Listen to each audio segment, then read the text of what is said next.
Professor, Javier Milei é o novo presidente da Argentina, um fascista. O que significa a ascensão desse fascista na Argentina e os impactos para o Brasil e para a nossa América Latina, América do Sul? Tem um filme que chama O Perigo Mora ao Lado, né? Então, o fascismo mora ao lado, se instalou e pode ficar até 4 anos. Acho que não vai conseguir ficar 4 anos, eu acho que muito menos do que 1 ano. Eu não estou sendo catastrófico, não, porque o programa dele é um programa de terra arrasada. Você aplica um programa como esse que ele propôs em países que têm grande reserva cambial, que não tem inflação, que tem uma situação econômica sólida. Aí você pode até meio que desmontar, meio que cortar umas gorduras. Mas não tem gordura para cortar na Argentina. É uma crise danada. Ele quer trocar a moeda, quer abandonar o peso e quer colocar dólar no lugar. Ele não tem reserva para colocar dólar. De onde vem os dólares, né? Quer extinguir o Banco Central. Nem o presidente do nosso Banco Central, né, o Neto lá, que é de extrema-direita, falou que é impossível extinguir o Banco Central da Argentina. Aliás, de qualquer país do mundo, é quase impossível extinguir. Ele fundiu 4 ministérios em um ministério só, né? Ministério da Educação, Ministério da Saúde, Ministério do Trabalho e Ministério do Desenvolvimento Social. E criou um ministério chamado Capital Humano. Estranho esse nome, mas colocou para ser ministra, superministra nesse ministério, uma jornalista e ela professora de Reiki. Sabe o que é Reiki? Aquela curas por energia das mãos, etc, etc, né? A única coisa que ela sabe é Reiki. Ela vai administrar um super ministério, mas com a seguinte missão: privatizar a saúde, que não é ruim na Argentina, falei com amigos e amigas de lá, privatizar totalmente igual o Chile, esse símbolo dele, a motosserra, é para cortar, né? Cortar gastos, etc. E na educação, também é praticamente extinguir, vai dar para as famílias, as mães, um voucher, né, que é um certo valor. A senhora gasta onde a senhora quiser com a educação dos seus filhos, mas ela não vai conseguir fazer nada com aquele valor, não é? E significa que as opções que existirão serão as que serão compradas, porque as públicas vão acabar. Então, isso é terra arrasada, mas o mais terra arrasada que eu estou vislumbrando é o seguinte: o Brasil não acontece isso. Lá, para segurar o preço das tarifas públicas, especialmente energia, luz e transportes, que os governos, inclusive o governo Macri passado, também fazia. Isso é feito por governo de esquerda ou de direita. Para não causar impacto do aumento, por exemplo, do ônibus de R$ 2 para R$ 4 lá em Buenos Aires, eles seguram o preço. E aí a diferença entre o preço real e o que o passageiro paga, essa diferença, eles dão como subsídio para o dono das empresas. É dinheiro público que vai direto para os donos de empresas, né? Nós não temos isso no Brasil, né? Raramente alguma prefeitura subsidia, né? Então aqui as tarifas estão ajustadas. Mas ele diz que vai tirar de uma vez os subsídios.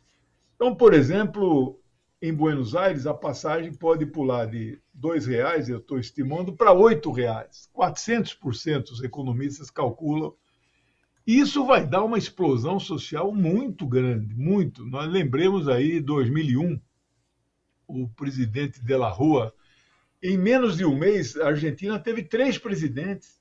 Os caras derrubaram o primeiro, derrubaram o segundo e só estabilizou no terceiro presidente.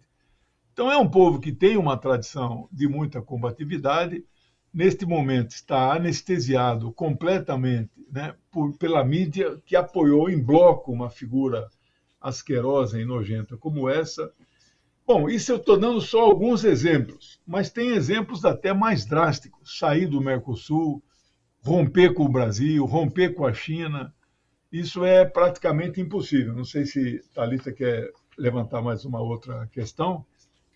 Não, vamos conversar. Eu vejo que hoje há uma notícia em relação ao setor automobilístico, né, sobre como há um impacto grande aqui no Brasil por conta da eleição de Javier Milei no setor automobilístico, e tem essas preocupações sobre o rompimento das relações, mas muito difícil que isso vá acontecer, né? Hoje, inclusive hoje não, ontem, a China fez uma declaração também falando que não é positivo que a Argentina pense em romper tanto com a China quanto com o Brasil. China cita o Brasil também. Então tem toda essa questão de difícil rompimento, é difícil ele de fato cumprir tudo o que vem falando em campanha. Eu fiz um levantamento, nós temos conversado com isso nas nossas manhãs, às 10h30, né? Desde segunda, nosso assunto é basicamente esse, né? Divide com a Palestina. Agora, eu fiz um levantamento sobre exportação e importação da Argentina. Aí eu fiz o levantamento da soma do Brasil e da China, que ele disse que não quer saber, vai romper, etc. e tal. Bom, primeiro, para romper, como é que você impede que o empresário argentino compre da China? Não são compras públicas, compras governamentais. Ué, mas ele é a favor da liberdade no mercado e vai dizer de que país o empresário pode comprar, se sabendo que a China e o Brasil têm uma proposta melhor? É muito estranho isso. Mas vamos dar de barato que ele vai fazer isso. Mas a forma como isso vai afetar a economia argentina é imensa. Por quê? A Argentina importa do Brasil e da China 40% de todos os produtos, dos Estados Unidos só 20%. Então, portanto, os Estados Unidos não têm como cobrir essa diferença de um dia para outro, né? Mas a importação também é muito grande. Não é? Importa desses países 20% de todas as importações, dos Estados Unidos só 7%. Ou seja, é uma dependência do Brasil muito até maior do que a China, né? E aí, como é que você faz o desacoplamento? Que esse é o termo que está... É muito difícil, talvez impossível, porque hoje em dia você não existe nenhum país que é uma ilha cercada aí, que ela se basta, não precisa ninguém aí vir em seu auxílio. Mas eu quero fazer outro comentário, além desse. Você viu que ele anunciou que a primeira viagem que ele fará será para os Estados Unidos e não para o Brasil. Bem, nós não vimos nenhum cumprimento do Biden da vitória dele. Você viu, Thalita? Até agora o Biden está quietinho. E eu pensei que ele falou assim, bom, deixa o Blinken fazer os cumprimentos, que é uma espécie de ministro das Relações Exteriores, que também não fez. Quem fez foi o sub do sub do sub, como disse o Lula, Jake Sullivan, o número 3, talvez. Ele é que cumprimentou. Então ele está dizendo que vai à Argentina, mas resta a seguinte dúvida. Ele vai conversar com o Biden ou vai conversar com o Trump? O Biden já anunciou que vai recebê-lo na Casa Branca. Não estou dizendo que isso não possa acontecer, mas vai fazer um jantar de Estado para uma figura como essa, que ainda nem é jantar de Estado, porque ele não tomou posse. Então tem muitas coisas nebulosas. Por quê? Milei é Trump, Milei é Bolsonaro, Milei é Netanyahu. É o quarteto, não é mais triunvirato, né? É o quarteto internacional do fascismo.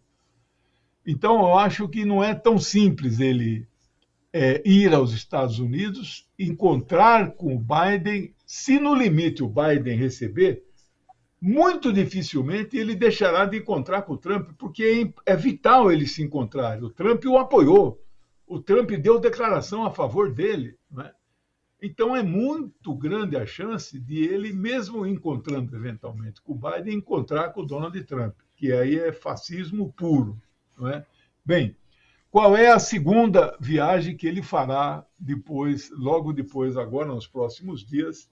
Porque a posse é muito curta, né? 10 de dezembro, né? Entre a eleição e a posse, transcorrem 20 dias, né? Porque a eleição foi ontem, domingo 19.